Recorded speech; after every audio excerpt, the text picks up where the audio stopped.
Our league-wide fantasy rundown of every single squad arrives in the Windy City with Bedard and the boys on the latest edition of the Locked On Fantasy Hockey Podcast. Let's get this paper.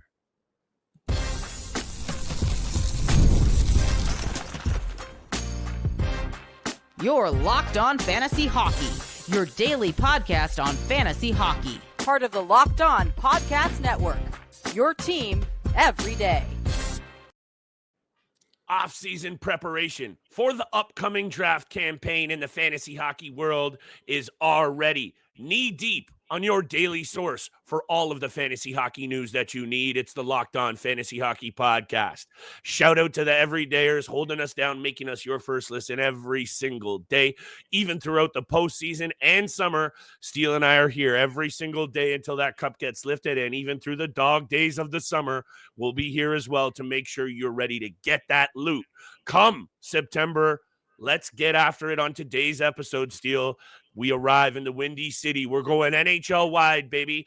Bottom to the top to really highlight some of these players that you might be overlooking. And this is just one of those situations, Steele, that we got to throw some names at the board. So when the tough gets real tough and you're digging in the trenches, you know the players to target when it's not so pretty. So top 5 fantasy options on the Chicago Blackhawks. Who are you looking at? I got some honorable mentions, and I shook up my list because I'm feeling a little spicy today. Not so pretty is going to be the name of this episode. When I look at this roster, when I look at this lineup right now, it is not pretty whatsoever. And I actually believe the Chicago Blackhawks fantasy value is worse than the San Jose Sharks that we just discussed on a recent episode. So not much to love with this team. However, the one thing there is to like about the Chicago Blackhawks is they have the 4th highest projected cap space going into the offseason with $29 million.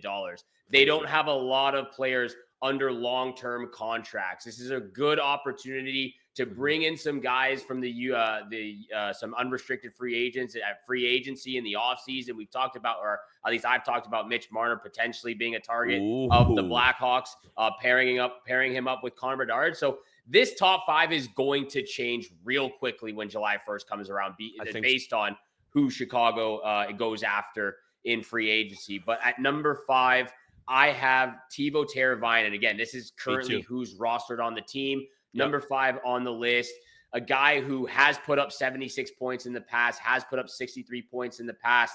But it's good to see at the age of 29, 30 with the current state of this roster, Teuvo Teravainen putting up back-to-back 50-plus points. He actually had 58 points in 82 games.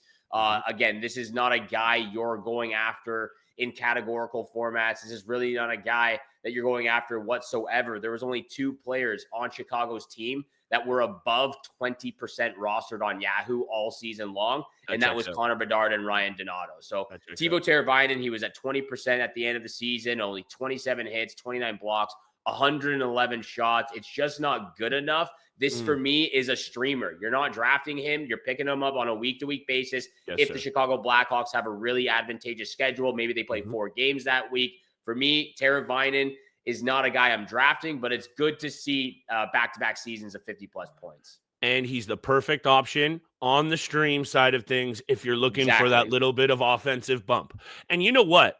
Headed into draft season and like week 1 and 2, it looked super sexy after his ad to the Chicago Blackhawks that maybe he was going to put up points playing with Connor Bedard. I believe I actually drafted him, Steele, with like my last pick. I could run that back, or I immediately went out there and I added him week 1 for that connection to Connor Bedard. And aside from Ryan Donato, they put a lot of pieces up there and none really stuck.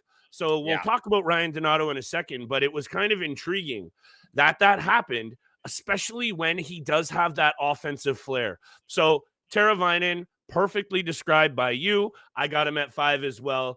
Let's talk about some of these exciting young players, Steele, because I agree with you. The Sharks have a lot more NHL-ready talent, and I mean like ready to make an impact this season in terms 100%. Of fantasy. However, They've got a bunch of first rounders. So honorable mention out to the blue liner that they just drafted in the previous draft, the Russian Levshunov. He looks pretty good. There's a couple of other pieces there, Rinzel, Oliver Moore. Deeper formats, you're going to start to really find some value here in this team. And shout out to the 13th overall draft pick from only the 2022 draft in Frank Nazar. I think you actually mentioned him perhaps at the end of last year as a stream, as one of our waiver wire targets, because he can skate like the wind. He makes up for his overall lack of size with that speed, but he plays with edge steel, and 26 points in 53 games might not jump off the page, but I also love the 24 penalty minutes. I also really like 35 block shots and 30 hits in that time period. And this is a tough sell. I understand. A player with only 56 games under his belt in the NHL, I just see a lot of upside in this player. I love his game. I love his skating ability. And I think as a keeper dynasty guy that I always got to keep my angles out, and we missed those with the San Jose Sharks with Musty and Dickinson. I'm not going to miss the boat with Nazar. There is a lot of upside in this kid's game. Maybe I'm a year ahead of things. You know how I like to get on these young boys. Pause. However, Frank Nazar definitely like what this kid's got going on, Steele. And I say, don't sleep on his value. I'm not sleeping on Nazar's Valley because I actually have him higher on this list. Oh. And again, this is who are under contract right now, and I'm seeing some potential on keeping tabs on some of these young guns in Chicago. It's going to be interesting who they bring in the offseason from the unrestricted free agent class right now. At number 4, though, I have Tyler Bertuzzi. Again, just another guy who he's somewhat reliable at times. You thought that he would kind of blossom a little bit with Connor Bedard, like you said, never really stuck to it. They always had to throw it. They had Connor Bedard playing with everybody. They couldn't get anything going. That's how bad it was in Chicago this past season. Regardless of that, 82 games, 46 points for Tyler Bertuzzi. One of his best seasons of his career. He's been a perennial 45, 50-point player, 51 penalty minutes, 60 hits, 28 blocks. Again, 131 shots. Very similar to Teuvo Teravainen. At least you're getting some goal-scoring ability with 20-plus goals in back-to-back seasons now as well. Again, just another guy who throughout the season, you're streaming him. You're not really drafting this player. For me, I'm pretty much staying away from him at all costs. He cracks the top 5 on this list because of how bad Chicago's team is. And you know what? He was there for me. I swapped him out. He definitely falls into that honorable mention category. For me, there's just far too much risk, whereas I don't see the risk reward with him that I do with some of these other players because, like you said, they're all risky. So this is just more of a personal preference for me. He goes far too cold. He does go hot, but then he goes literally 6 to 8 weeks without doing much of anything, and that's a concern. Could he be one of those sneaky picks that bounces back and this team improves? That's why I like your angle that you're covering. Wait and see what this team does at the July 1 window. They were active last year and trying to put some of these pieces in there. It didn't work out. Rinse and repeat, I have a feeling. We'll do the same with some more players after the break, and make sure you're tapped in. We got 30 more teams to run through across the NHL to make sure you guys are ready for draft season. Today's episode is brought to you by our friends at Wonderful Pistachios. Looking for a snack that's both delicious and nutritious? Crack into a good source of protein with Wonderful Pistachios. Wonderful Pistachios is one of the highest protein nuts, with each 1 ounce serving containing 6 grams of protein, giving you over 10% of your daily value. Plus, they're packed with fiber and better for you unsaturated fats to help you stay full longer. Personally, we're on the no-shell variety hard right now, the perfect grab-and-go snack for busy days, whether you're at the desk on a roadie or up late playing Avowed. Make sure you're tapping into the no-shell variety of Wonderful Pistachios. Get snacking and get cracking with the snack that packs a protein punch. Visit wonderfulpistachios.com today to learn more. And thank you so much for making the Locked On Fantasy Hockey Podcast your first listen every single day, joining your boys, your co-hosts, Flip Livingstone and Steele Roden. We appreciate you out there. We love you out there. Thank you so much for holding us down at this point in the season. We appreciate it. At number 3 on my list for fantasy value of the Chicago Blackhawks going into the season, as the team currently sits, for me, it's Sam Rinzel. He comes in at number 3 for me. I'm looking at some of these guys who got a chance at some point in the season, especially down the stretch. Rinzel got played again towards the end of the regular season, 9 games last year with the Chicago Blackhawks. And I thought he was holding his own at such a young age of 20 years old. He's 6'4", 190 pounds. If he puts on a little bit more weight, a little bit more muscle, he is going to be a dangerous defenseman in this league. And when you look at what he's done, so far, with Team USA under 20 team, the Chicago Blackhawks in the 9 games he's played, University of Minnesota in the NCAA, the USHL as well. He's been a top tier defenseman at every single stage of his career, as well as on top of that, a gold medal with the World Juniors as well, and a first All-American in the NCAA in 2020. He's a great player to keep it, again, tabs on right now. In the 9 games he did play for the Blackhawks this season, he had 5 assists. He was quarterbacking the first power play unit, which he had 3 power play points as well, 12 hits, 5 blocks, 22 shots in 9 games, and was getting an average of 23 and a half minutes. So they seem to have a lot of faith in what this kid can do. A former first round draft pick. I like what I saw in the limited amount of games. I think he cracks the top 3 for me. And again, it's going to change when the offseason hits for free agency. But right now, I'm still keeping tabs on kids like Sam Rinzel and Frank Nazar, who comes next. I appreciate that, good sir. And look, you and I place a little bit different value and emphasis on goaltending, and that's why Spencer Knight comes in at 3 for me. Rinzel was an honorable mention for sure. And these are the players, though, like the Chicago Blackhawks have plundered that U.S. development program with a bunch of really good young players that we're going to see a lot of sooner than later. And that's one of those other things, like when I was looking at the Sharks and this roster, and I know 32 and 31, we obviously want to compare them. The Sharks have a lot more players a year or 2 ahead in their development. So that's why it's harder for me to say I got eyes on their outside prospects like Musty and Dickinson, where in Chicago, I think there's a lot more opportunity for these guys to eat a ton of minutes, even in a guy like Lev Shunov, who could be their top pairing D-man very soon. Spencer Knight, 13th overall draft pick only in 2019. We know he was behind Bobrovsky and a couple of other good goaltenders there in Florida, and he also had some problems with the off-ice issues. This guy's a number 1 goaltender in the NHL still, and I know this is a tough sell because he's on such a bad team and in categorical leagues where save percentage and goals against are important. That is going to be an even tougher sell. Down the stretch, 2-2-2 for Spencer Knight, a .905 save percentage. And when you look at the caliber of teams that he played against down the stretch, I think this is a great indication of where this guy is at. Colorado, Washington, Winnipeg, Ottawa, and not so good with Pittsburgh, but some really good teams down the stretch. And we know how bad Chicago was last year. So if we're even buying into a slight improvement, Spencer Knight in deeper formats most definitely deserves to be in the top 5. And for me, who places more emphasis on goaltending options, not exactly worked out, Steele. I'm not chirping you. I'm just saying what the fact is. I really like Spencer Knight. Bill Zito, we love him. This is a Bill Zito draft pick, and I'll trust that angle more than anything. This kid can play at the NHL. Let's see what he does this year with the opportunity. He's the number 1 goaltender.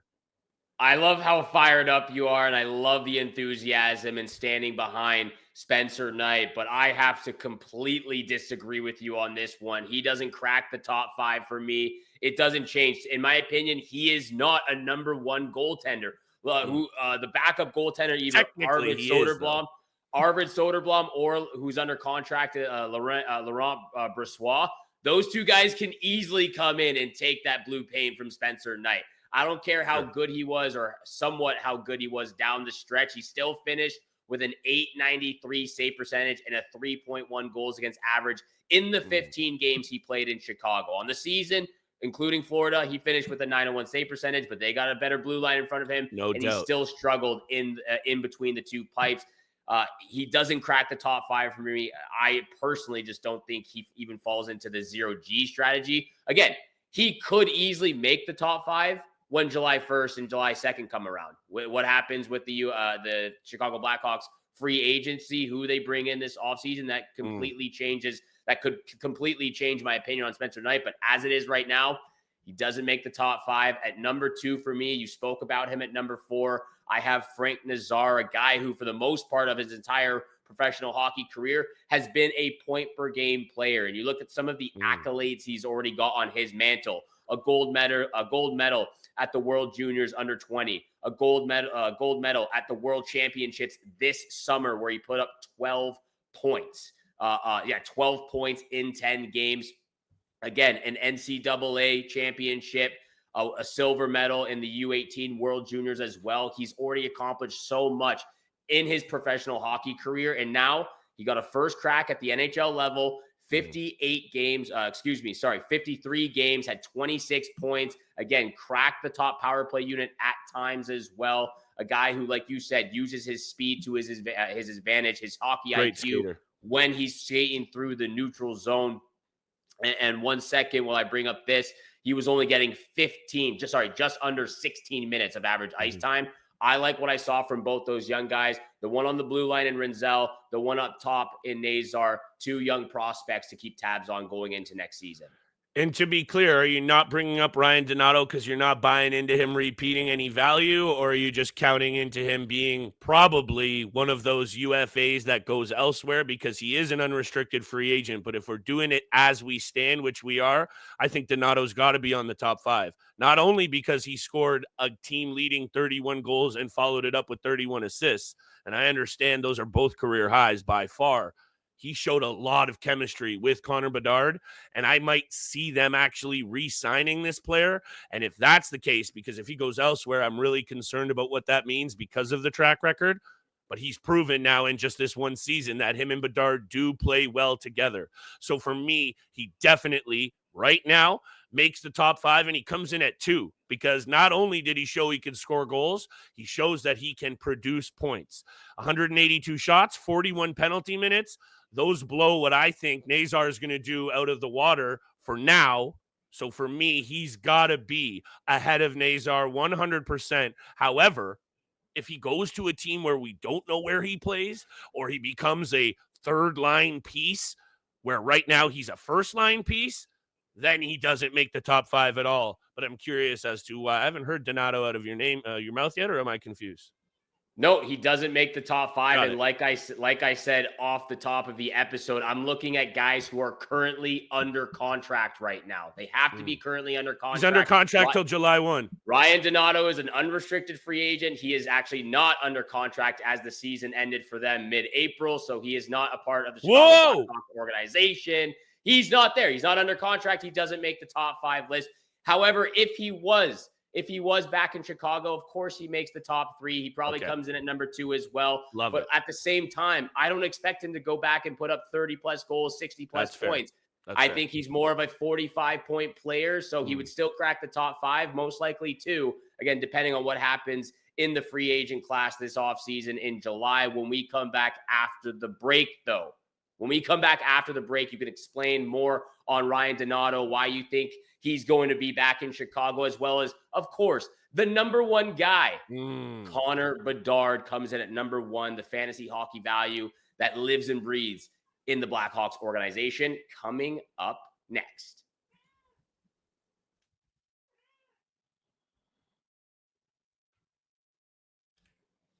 Thank you so much for staying tuned in to the Locked On Fantasy Hockey Podcast every single day, Monday through Friday. Hit that subscribe button, the follow button. Leave a 5-star review for your boys here and co-hosts, Flip Livingstone and Steele Roden. We appreciate you out there. We love you out there. Thanks for holding us down in the months of May and June coming up. We're breaking August 2 in the offseason. We're breaking down all 32 teams throughout the summer, top 5 player profiles, and everything you need to know going into the fantasy hockey season for 2025-26. Flip, over to you, my friend.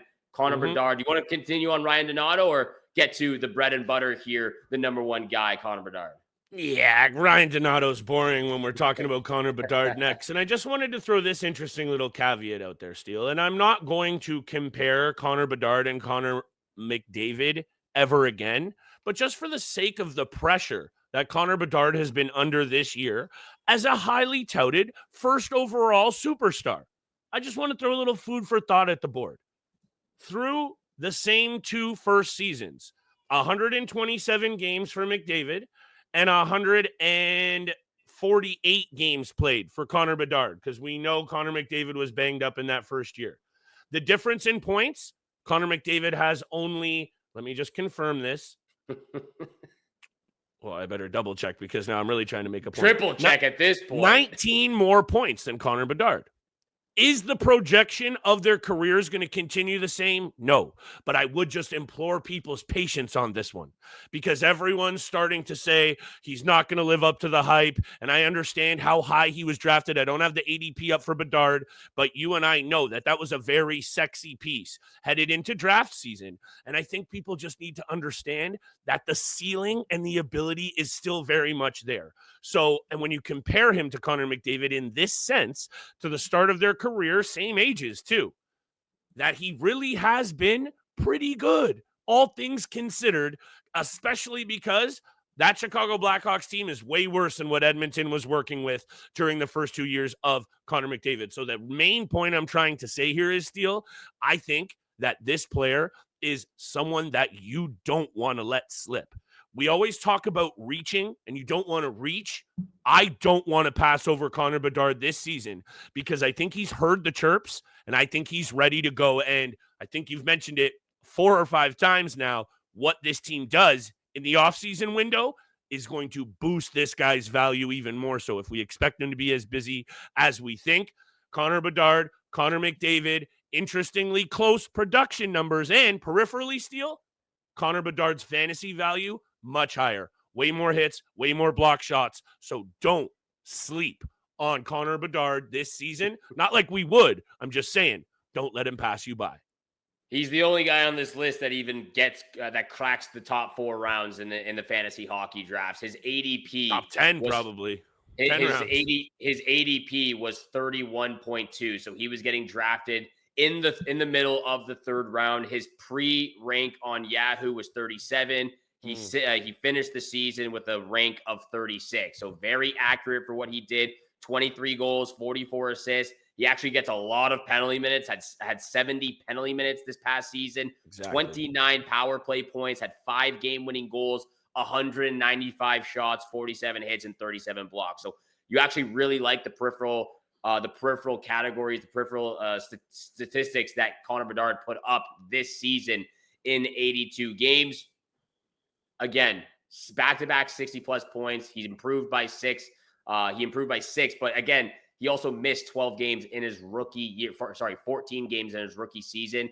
All matters on what goes on this free agent class for the Chicago Blackhawks, who they are able to acquire and help this team get back into contention, get back into contending for the Western Conference championships, for contending for Stanley Cups again.